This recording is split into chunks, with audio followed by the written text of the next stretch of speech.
Hello students, कैसे हैं आप सब। आज की इस वीडियो में हम करने वाले हैं कक्षा 4 की हिंदी की पाठ्य पुस्तक रिमझिम की एक हमारी कविता है जिसका नाम है कौन। तो आज हमने कविता कर ली है, उसके प्रश्न उत्तर कर लिए हैं। तो आज हम इसका रिवीजन वर्क करेंगे कि इसमें एक्स्ट्रा जो भी क्वेश्चंस हमारे बन सकते हैं अभ्यास के अलावा, है ना, शब्दों के अर्थ हैं, हिंदी व्याकरण से संबंधित प्रश्न उत्तर हैं, या जो भी अलग से जो प्रश्नों के उत्तर बनकर जो हमारे पेपर में आ जाते हैं, तो उसके लिए आज हम करने जा रहे हैं रिवीजन वर्क। तो ये वाली वर्कशीट करने के बाद आपका रिवीजन वर्क कंप्लीट हो जाएगा। छोटी सी कविता है तो एक ही वर्कशीट हमने बनाई है आपके लिए। तो चलिए स्टार्ट करते हैं। तो कविता कौन को पढ़कर पूछे गए प्रश्नों के उत्तर दीजिए। तो कविता बच्चों ने सबने पढ़ ली है, अच्छे से समझ भी ली है, उसके प्रश्न उत्तर भी कर लिए हैं, तो आपको याद भी हो गई है। तो पहला प्रश्न हो सकता है, बटन किसने कुतर डाले थे। और ये तो सभी बच्चों को पता होगा, बटन किसने कुतरे थे, चूहे ने। हमारा अगला प्रश्न है, चूहे ने दोने में से क्या खाया था। आप लोगों ने पाठ में पढ़ा था कि दोना रखा हुआ था मेज पे और वो खाली हो गया, तो उसमें से चूहे ने क्या खा लिया था, मिठाई। क्योंकि मेज पर दोने में मिठाई रखी हुई थी, वो चूहे ने खा ली तो दोना खाली हो गया था। अगला, किन्हीं 4 अनाजों के नाम लिखो। हमने कविता में पढ़ा था ना, चूहे ने अनाज बिखरा दिया था। तो कौन से अनाज हो सकते हैं, गेहूं हो सकता है, चावल हो सकता है, बाजरा, जवार, मक्का, चना, है ना। तो इनमें से सिर्फ 4 के आपने नाम लिख देने हैं। हमारा अगला प्रश्न है, कबाड़ कौन खरीदता है। तो आपको सबको पता है, आपकी गली में आता है, कबाड़ दे दो, कबाड़ दे दो, है ना, रद्दी सामान दे दो। तो सबको पता है बच्चों को, कबाड़ कौन खरीदता है, कबाड़ी। अगला है, बहुत इम्पोर्टेंट क्वेश्चंस है। कविता जब आपने पढ़ी है तो उसके नीचे ना कविता के कवि का नाम दिया हुआ होता है, जो आपको हर कविता का याद करना बहुत जरूरी होता है। ये लगभग पेपर में जरूर आता है। इस कविता के कवि का क्या नाम है। तो कविता जब आपने पढ़ी है तो उसमें आपने देखा है कि कविता के कवि का नाम है सोहनलाल द्विवेदी। तो इस प्रश्न को बच्चे जरूर याद कर लें, ये बहुत इंपॉर्टेंट प्रश्न है। सोहनलाल द्विवेदी कविता कौन के कवि हैं। हमारा अगला प्रश्न है, किन किन चीज़ों को कुतरा जा सकता है। आपने कविता में पढ़ा चूहे ने बहुत सारी चीज़ें कुतर दी थी, तो क्या लगता है आपको किन किन चीज़ों को कुतर सकता है चूहा। कोई कागज़ की चीज़ है, चाहे वो आपकी किताब है, चाहे वो कोई और ज़रूरी कागजात रखे हुए हैं, है ना। रस्सी है ना, रस्सी भी कुतर देता है चूहा। पाठ में भी आपने पढ़ा था कि उसने रस्सी काट दी थी तो पिक्चर जो थी वो गिर गई थी और उसके 2 टुकड़े हो गए थे। कपड़े की कोई भी चीज़ हो सकती है, चाहे आपके नए कपड़े हों, चाहे पुराने कपड़े हों, चाहे कपड़े की सॉक्स हों, कुछ भी हो, तो कपड़े का सामान भी चूहा कुतर सकता है।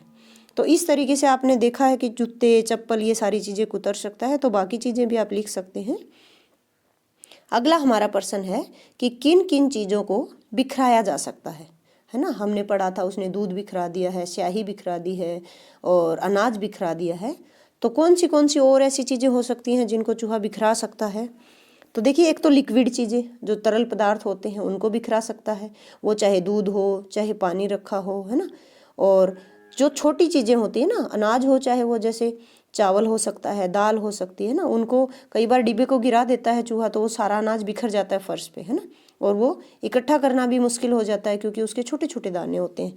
या फिर जैसे चीनी हो सकती है ना, कोई भी मीठी चीज़ होती है, चूहा जैसे चीनी को भी बिखरा सकता है, खांड है उनको भी बिखरा सकता है।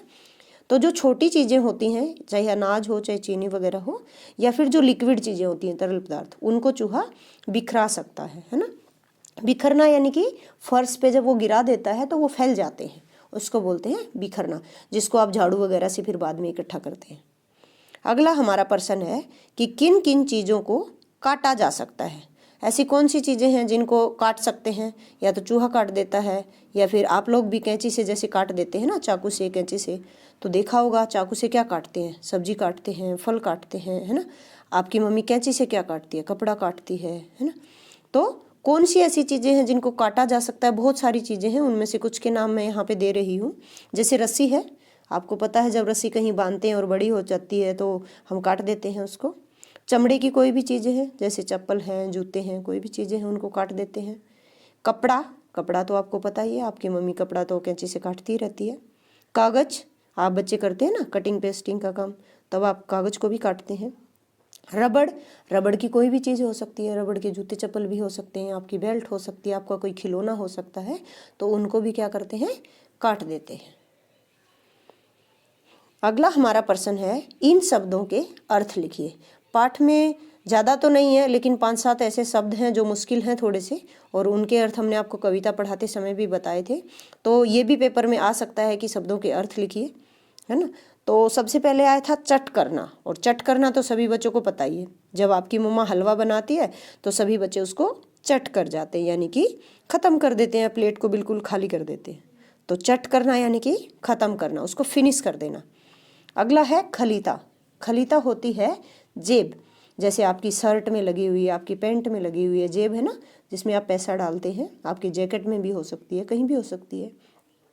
या फिर जैसे आपने देखा होगा सब्जी मंडी में अगर आप जाते हैं तो जो सब्जी बेचने वाले होते हैं, या और दुकानदार भी होते हैं कोई जो सब्जी वगैरह बेचते हैं, या रेहड़ी पे जो भी फेरी वाले सामान बेचते हैं, वो क्या करते हैं, एक कपड़े की थैली रखते हैं। वो अपने बार बार अपने पॉकेट की या पेंट की या शर्ट की जेब में से पैसा नहीं निकालते, उनके पास एक कपड़े की थैली होती है जो उनके हाथ में होती है ना, उसमें वो पैसा डालते रहते हैं और उसमें से बार बार खुले पैसे निकालते भी हैं। ठीक है, तो उसके भी हम बोल देते हैं खलीता।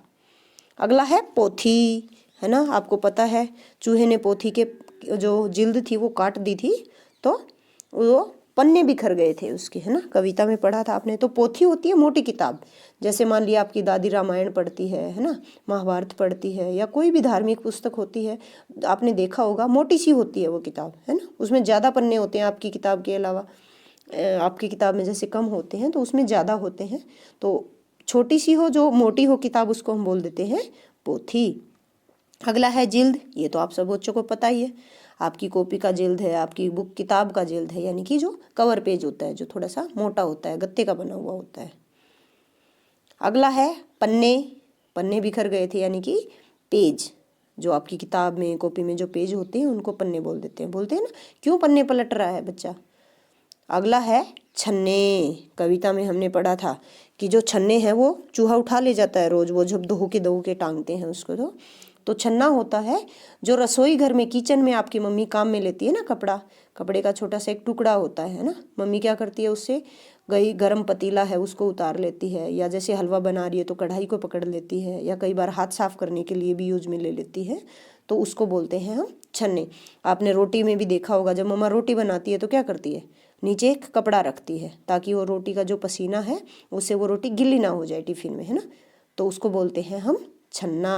या फिर छालना बोल देते हैं, छलना भी बोल देते हैं। छलना, छन्ना और छानना, छालना, इनमें से कोई भी शब्द आप इसकी जगह इस्तेमाल कर सकते हैं। अगला है रद्दी। रद्दी तो सभी बच्चों को पता है ना, कबाड़ी कैसे आवाज़ देता है, रद्दी दे दो, रद्दी दे दो, रद्दी बेच लो, है ना।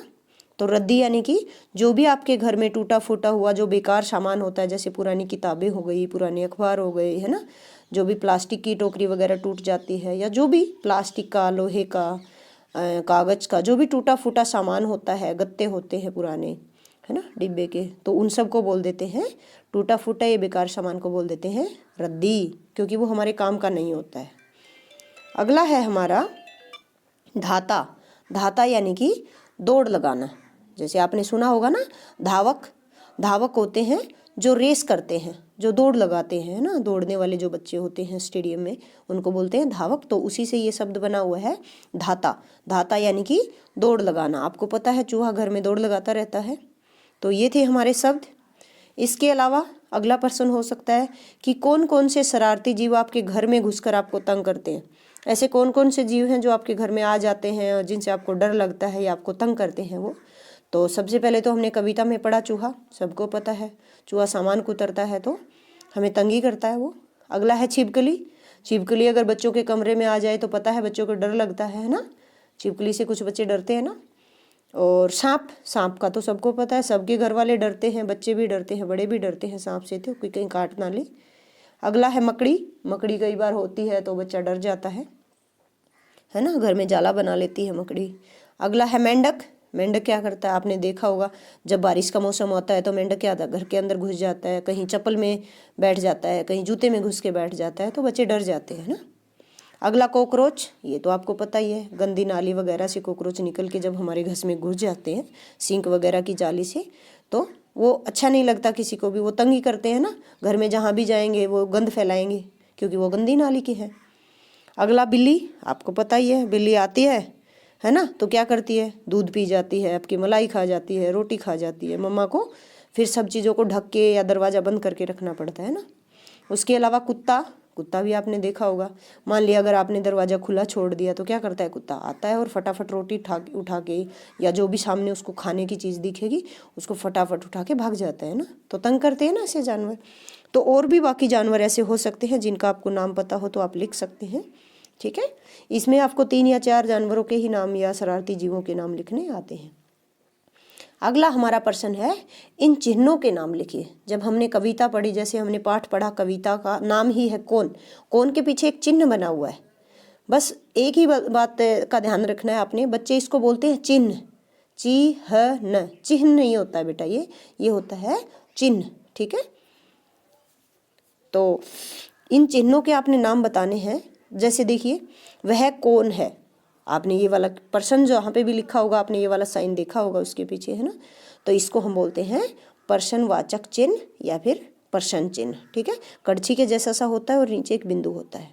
अगला आपने देखा होगा, कोई भी वाक्य होता है उसके लास्ट में एक डंडा आता है, खड़ा डंडा। जैसे देखिए, वह जा रहा है, इसके पीछे खड़ा डंडा है, तो इस खड़े डंडे को क्या बोलते हैं, ये तो सभी बच्चों को पता है। जब हमारा वाक्य पूरा हो जाता है तब हम ये खड़ा डंडा लगाते हैं और इसको बोलते हैं पूर्ण विराम, ठीक है। पूर्ण यानी कि पूरा हो जाना, उसके बाद में जो विराम चिन्ह लगता है। आगे है, वह इधर उधर दौड़ता है, आपने कविता में पढ़ा था। आपने और भी बाकी ऐसे शब्द देखे होंगे जो युगम शब्द होते हैं, जैसे माता पिता, है ना, जल घर, चिड़ियाघर या फिर इधर उधर, तो इनके बीच में एक है ना छोटा डैश आता है ना, इंग्लिश में आप इसको डैश बोलते हैं। या फिर आपने ऐसे देखा होगा, जैसे किसी ने कोई बात कही है उसके बाद में हम ये लगा देते हैं, जैसे अध्यापक ने कहा कल छुट्टी है, दीदी ने कहा, माँ ने कहा, है ना, इसके बाद में एक ये छोटा सा डैश लगा होता है। आगे आपको कभी कभी क्या होता है, जो सेम 2 शब्द होते हैं ना, एक जैसे 2 शब्द होते हैं, उनके बीच में भी जैसे आपने देखा होगा कभी कभी, खुर खुर, छिप छिप, है ना, कविता में भी आपने ऐसे देखे हैं शब्द, तो इनके बीच में भी यही डैश लगा होता है।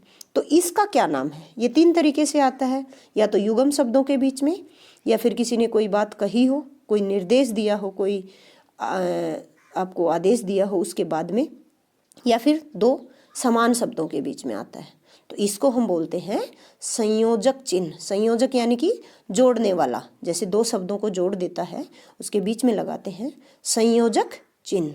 या फिर इसको बोल देते हैं निर्देशक चिन्ह, क्योंकि ये निर्देश देने के लिए आता है ना, जैसे अध्यापक ने कहा तो निर्देश दिया है। या फिर इसका दूसरा नाम होता है रेखा चिन्ह, ठीक है, एक छोटी सी रेखा ही तो लगा रहे हैं हम, तो इसको रेखा चिन्ह भी बोल देते हैं। ये बहुत इंपॉर्टेंट है, तो बच्चे याद कर लें, आप कुछ बच्चों के लिए ये नया होगा। आगे हम देखते हैं कि हिंदी व्याकरण से संबंधित भी कुछ हमारे प्रश्न बन जाते हैं इसमें। जैसे कुछ ऐसे शब्द आए हैं, पन्ने हैं, दुनिया है, रात है, उनके पर्यायवाची शब्द भी आपसे पूछे जा सकते हैं पेपर में। जैसे पन्ने, पन्ने आपको मैं बता चुकी हूँ, पेज होता है या उसको पृष्ठ बोलते हैं। जैसे आप लिखते हैं ना प्रमाण पत्र में, मेरी कॉपी में इतने पृष्ठ हैं, मैं इनको नहीं फाड़ूंगी, तो पृष्ठ या फिर पेज। अगला है हमारा दुनिया। दुनिया तो सभी बच्चों को पता है, संसार है जो ये सारा, इसको दुनिया बोलते हैं, इसको जगत भी बोल देते हैं, ठीक है। अगला है रात, तो रात को बोल देते हैं या तो रात्रि या रजनी या निशा। बाकी इसके भी और भी पर्यायवाची शब्द आप लिख सकते हैं, लेकिन मैंने जो बिल्कुल आसान वाले हैं वो लिखे हैं आपके लिए। अगला है कि उदाहरण में दिखाए अनुसार कुछ नए शब्द बनाने आपने। जैसे हमने पढ़ा था ना, धो धोकर टांगता छन्ने रोज उठा ले जाता, तो धो से इसने बनाया धोकर, ये कह रहा है उदाहरण में, यानी कि जो आपको एग्जाम्पल दिया गया है, जैसे इसने दिखा दिया कि धो से उसने धोकर शब्द बना दिया है, तो ये कह रहा है ऐसे ही आपने कुछ शब्द बनाने हैं। तो ये बहुत आसान है, ये तो बच्चों के लिए, है ना, आपको पता है। आप ऐसे बोलते हैं ना, नहा से क्या बोलते हैं, नहा कर बना सकते हैं, दौड़ से दौड़ कर बना सकते हैं, पा से पाकर बना सकते हैं, ले से लेकर बना सकते हैं। बस क्या करना है, पीछे कर शब्द उसमें ऐड कर देना है आपने, कर। जा से जाकर, मिल से मिलकर, खा से खाकर, पी से पीकर, ठीक है। तो आप बच्चे बहुत सारे शब्द ऐसे बना सकते हैं, ठीक है। तो ये थी हमारी रिवीजन की वीडियो। मुझे उम्मीद है कि आप सब बच्चों को ये बहुत पसंद आई होगी और ये देखने के बाद आपका इस चैप्टर का पूरा रिवीजन भी हो गया होगा। ठीक है, तो एक बार आपको इसको फिर से देख लीजिए और पूरे चैप्टर को रिवाइज कर लीजिए।